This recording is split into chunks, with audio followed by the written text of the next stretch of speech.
ನಮಸ್ಕಾರ, ನೀವು ನೋಡ್ತಾ ಇದ್ದೀರಾ ರಿಪಬ್ಲಿಕ್ ಕನ್ನಡ. ನಾನು ಶ್ರುತಿ. ಮೈಸೂರಿನಲ್ಲಿ ಉದಯಗಿರಿ ಠಾಣೆಯ ಮುಂಭಾಗ ಗಲಭೆ ಎದ್ದಿಸಿದ್ರ ಹಿಂದೆ ಯಾರ ಕೈವಾಡ ಇರಬಹುದು ಅನ್ನುವಂಥ ಪ್ರಶ್ನೆಗೆ ಕಾಂಗ್ರೆಸ್ ನಾಯಕರ ಗಂಭೀರ ಆರೋಪ. ಆರ್ಎಸ್ಎಸ್ನವರ ಕೈವಾಡ ಇದೆ ಅನ್ನೋ ವಿಚಾರವನ್ನ ಪ್ರಸ್ತಾಪ ಮಾಡ್ತಿದ್ದಾರೆ. ಸಿಎಂ ತವರಲ್ಲಿ ಗಲಭೆ ಎಬ್ಬಿಸೋದಕ್ಕೆ ಕಾರಣ ಯಾರು ಅನ್ನುವಂಥ ಪ್ರಶ್ನೆಗೆ ಆರ್ಎಸ್ಎಸ್. ಮೈಸೂರಿನಲ್ಲಿ ಕೆಪಿಸಿಸಿ ವಕ್ತಾರ ಎಂ ಲಕ್ಷ್ಮಣ್ ಇಂಥದ್ದೊಂದು ಗಂಭೀರ ಆರೋಪ ಮಾಡ್ತಿದ್ದಾರೆ. ಕಲ್ಲು ತೂರಾಟದಲ್ಲಿ ಸರಿಸುಮಾರು 50ಕ್ಕೂ ಹೆಚ್ಚು ಜನ ಭಾಗಿಯಾಗಿದ್ದಾರೆ. ಈ ಗಲಾಟೆಯನ್ನ ತೀವ್ರಗೊಳಿಸೋದಕ್ಕೆ ಪ್ರತಾಪ್ ಸಿಂಹ, ಮಾಜಿ ಸಂಸದ ಪ್ರಯತ್ನ ಪಟ್ಟಿದ್ದಾರೆ ಅನ್ನುವಂಥ ಗಂಭೀರ ಆರೋಪವನ್ನ ಎಂ ಲಕ್ಷ್ಮಣ್ ಮಾಡಿದ್ದಾರೆ.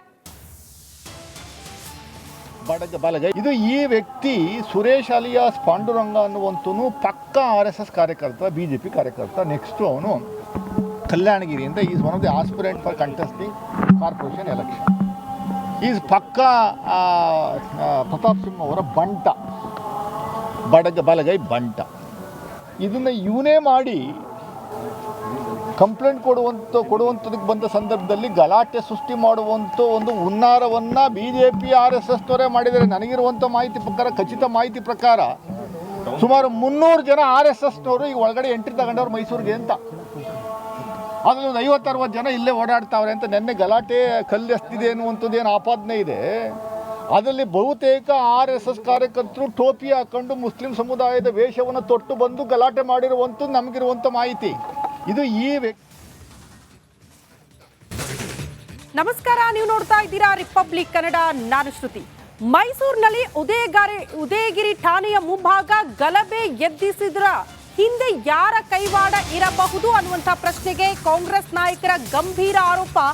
ಆರ್ಎಸ್ಎಸ್ನವರ ಕೈವಾಡ ಇದೆ ಅನ್ನೋ ವಿಚಾರವನ್ನ ಪ್ರಸ್ತಾಪ ಮಾಡ್ತಿದ್ದಾರೆ.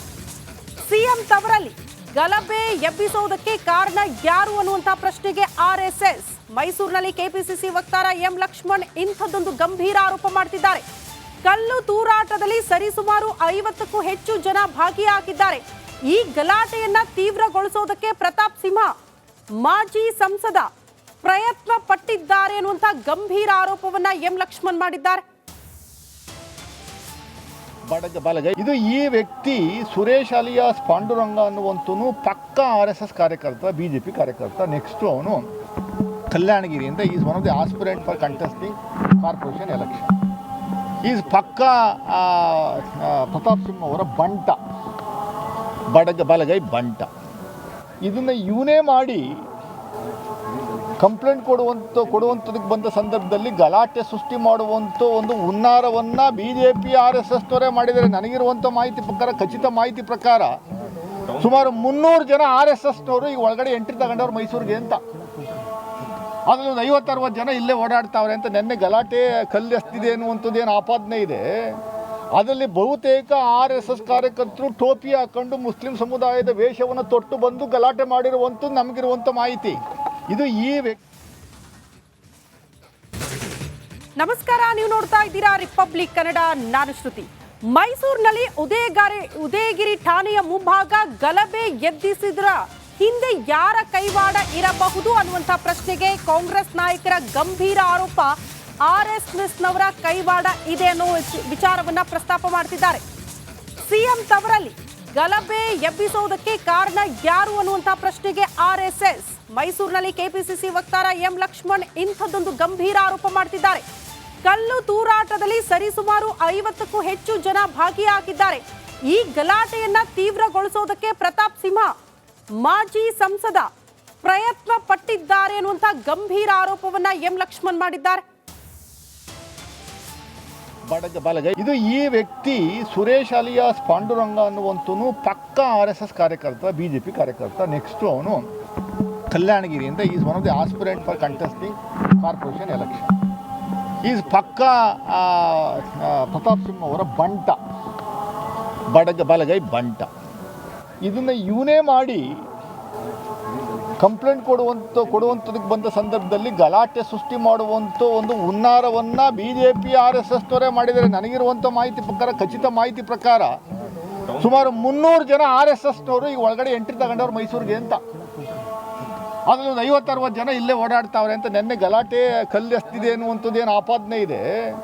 ಅದರಲ್ಲಿ ಬಹುತೇಕ RSS ಕಾರ್ಯಕರ್ತರು ಟೋಪಿ ಹಾಕೊಂಡು ಮುಸ್ಲಿಂ ಸಮುದಾಯದ ವೇಷವನ್ನು ತೊಟ್ಟು ಬಂದು ಗಲಾಟೆ ಮಾಡಿರುವಂಥದ್ದು ನಮಗಿರುವಂಥ ಮಾಹಿತಿ. ಇದು ಈ ವ್ಯಕ್ತಿ. ನಮಸ್ಕಾರ, ನೀವು ನೋಡ್ತಾ ಇದ್ದೀರಾ ರಿಪಬ್ಲಿಕ್ ಕನ್ನಡ. ನಾನು ಶ್ರುತಿ. ಮೈಸೂರಿನಲ್ಲಿ ಉದಯಗಿರಿ ಠಾಣೆಯ ಮುಂಭಾಗ ಗಲಭೆ ಎದ್ದಿಸಿದ್ರ ಹಿಂದೆ ಯಾರ ಕೈವಾಡ ಇರಬಹುದು ಅನ್ನುವಂಥ ಪ್ರಶ್ನೆಗೆ ಕಾಂಗ್ರೆಸ್ ನಾಯಕರ ಗಂಭೀರ ಆರೋಪ. RSSನವರ ಕೈವಾಡ ಇದೆ ಅನ್ನೋ ವಿಚಾರವನ್ನ ಪ್ರಸ್ತಾಪ ಮಾಡ್ತಿದ್ದಾರೆ.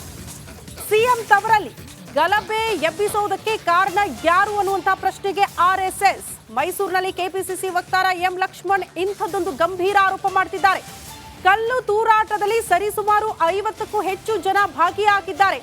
ಈ ಗಲಾಟೆಯನ್ನ ತೀವ್ರಗೊಳಿಸೋದಕ್ಕೆ ಪ್ರತಾಪ್ ಸಿಂಹ, ಮಾಜಿ ಸಂಸದ, ಪ್ರಯತ್ನ ಪಟ್ಟಿದ್ದಾರೆ ಅನ್ನುವಂಥ ಗಂಭೀರ ಆರೋಪವನ್ನ ಎಂ ಲಕ್ಷ್ಮಣ್ ಮಾಡಿದ್ದಾರೆ.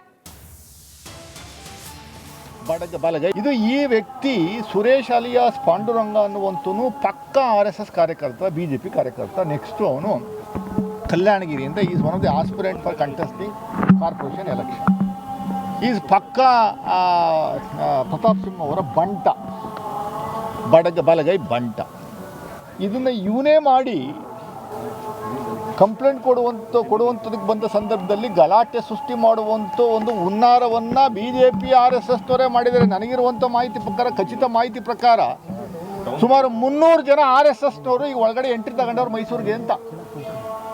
ಅದರಲ್ಲಿ ಒಂದು 50-60 ಜನ ಇಲ್ಲೇ ಓಡಾಡ್ತಾವ್ರೆ ಅಂತ. ನೆನ್ನೆ ಗಲಾಟೆ ಕಲ್ಲು ಎಸ್ತಿದೆ ಅನ್ನುವಂಥದ್ದು ಏನು ಆಪಾದನೆ ಇದೆ. ಅದರಲ್ಲಿ ಬಹುತೇಕ RSS ಕಾರ್ಯಕರ್ತರು ಟೋಪಿ ಹಾಕೊಂಡು ಮುಸ್ಲಿಂ ಸಮುದಾಯದ ವೇಷವನ್ನು ತೊಟ್ಟು ಬಂದು ಗಲಾಟೆ ಮಾಡಿರುವಂಥದ್ದು ನಮಗಿರುವಂಥ ಮಾಹಿತಿ. ಇದು ಈ ವ್ಯಕ್ತಿ. ನಮಸ್ಕಾರ, ನೀವು ನೋಡ್ತಾ ಇದ್ದೀರಾ ರಿಪಬ್ಲಿಕ್ ಕನ್ನಡ. ನಾನು ಶ್ರುತಿ. ಮೈಸೂರಿನಲ್ಲಿ ಉದಯಗಿರಿ ಠಾಣೆಯ ಮುಂಭಾಗ ಗಲಭೆ ಎದ್ದಿಸಿದ್ರ ಹಿಂದೆ ಯಾರ ಕೈವಾಡ ಇರಬಹುದು ಅನ್ನುವಂಥ ಪ್ರಶ್ನೆಗೆ ಕಾಂಗ್ರೆಸ್ ನಾಯಕರ ಗಂಭೀರ ಆರೋಪ. RSSನವರ ಕೈವಾಡ ಇದೆ ಅನ್ನೋ ವಿಚಾರವನ್ನ ಪ್ರಸ್ತಾಪ ಮಾಡ್ತಿದ್ದಾರೆ. ಸಿಎಂ ತವರಲ್ಲಿ ಗಲಭೆ ಎಬ್ಬಿಸೋದಕ್ಕೆ ಕಾರಣ ಯಾರು ಅನ್ನುವಂಥ ಪ್ರಶ್ನೆಗೆ RSS. ಮೈಸೂರಿನಲ್ಲಿ ಕೆಪಿಸಿಸಿ ವಕ್ತಾರ ಎಂ ಲಕ್ಷ್ಮಣ್ ಇಂಥದ್ದೊಂದು ಗಂಭೀರ ಆರೋಪ ಮಾಡ್ತಿದ್ದಾರೆ. ಕಲ್ಲು ತೂರಾಟದಲ್ಲಿ ಸರಿಸುಮಾರು 50ಕ್ಕೂ ಹೆಚ್ಚು ಜನ ಭಾಗಿಯಾಗಿದ್ದಾರೆ. ಈ ಗಲಾಟೆಯನ್ನ ತೀವ್ರಗೊಳಿಸೋದಕ್ಕೆ ಪ್ರತಾಪ್ ಸಿಂಹ, ಮಾಜಿ ಸಂಸದ, ಪ್ರಯತ್ನ ಪಟ್ಟಿದ್ದಾರೆ ಅನ್ನುವಂಥ ಗಂಭೀರ ಆರೋಪವನ್ನ ಎಂ ಲಕ್ಷ್ಮಣ್ ಮಾಡಿದ್ದಾರೆ. ಇದು ಈ ವ್ಯಕ್ತಿ ಸುರೇಶ್ ಅಲಿಯಾಸ್ ಪಾಂಡುರಂಗ ಅನ್ನುವಂತನು ಪಕ್ಕ RSS ಕಾರ್ಯಕರ್ತ, BJP ಕಾರ್ಯಕರ್ತ. ನೆಕ್ಸ್ಟ್ ಅವನು ಕಲ್ಯಾಣಗಿರಿಯಿಂದ is one of the aspirant for contesting corporation election. Is ಪಕ್ಕ ಪ್ರತಾಪ್ ಸಿಂಹ ಅವರ ಬಂಟ, ಬಲಗೈ ಬಂಟ. ಇದನ್ನು ಇವನೇ ಮಾಡಿ ಕಂಪ್ಲೇಂಟ್ ಕೊಡುವಂಥದಕ್ಕೆ ಬಂದ ಸಂದರ್ಭದಲ್ಲಿ ಗಲಾಟೆ ಸೃಷ್ಟಿ ಮಾಡುವಂಥ ಒಂದು ಹುನ್ನಾರವನ್ನು BJP RSSನವರೇ ಮಾಡಿದ್ದಾರೆ. ನನಗಿರುವಂಥ ಮಾಹಿತಿ ಪ್ರಕಾರ, ಖಚಿತ ಮಾಹಿತಿ ಪ್ರಕಾರ ಸುಮಾರು 300 ಜನ RSSನವರು ಈಗ ಒಳಗಡೆ ಎಂಟ್ರಿ ತಗೊಂಡವ್ರು ಮೈಸೂರಿಗೆ ಅಂತ. ಅದರಲ್ಲಿ ಒಂದು 50-60 ಜನ ಇಲ್ಲೇ ಓಡಾಡ್ತಾವ್ರೆ ಅಂತ. ನೆನ್ನೆ ಗಲಾಟೆ ಕಲ್ಲು ಎಸ್ತಿದೆ ಅನ್ನುವಂಥದ್ದು ಏನು ಆಪಾದನೆ ಇದೆ. ಅದರಲ್ಲಿ ಬಹುತೇಕ RSS ಕಾರ್ಯಕರ್ತರು ಟೋಪಿ ಹಾಕೊಂಡು ಮುಸ್ಲಿಂ ಸಮುದಾಯದ ವೇಷವನ್ನು ತೊಟ್ಟು ಬಂದು ಗಲಾಟೆ ಮಾಡಿರುವಂಥದ್ದು ನಮಗಿರುವಂಥ ಮಾಹಿತಿ. ಇದು ಈ ವ್ಯಕ್ತಿ.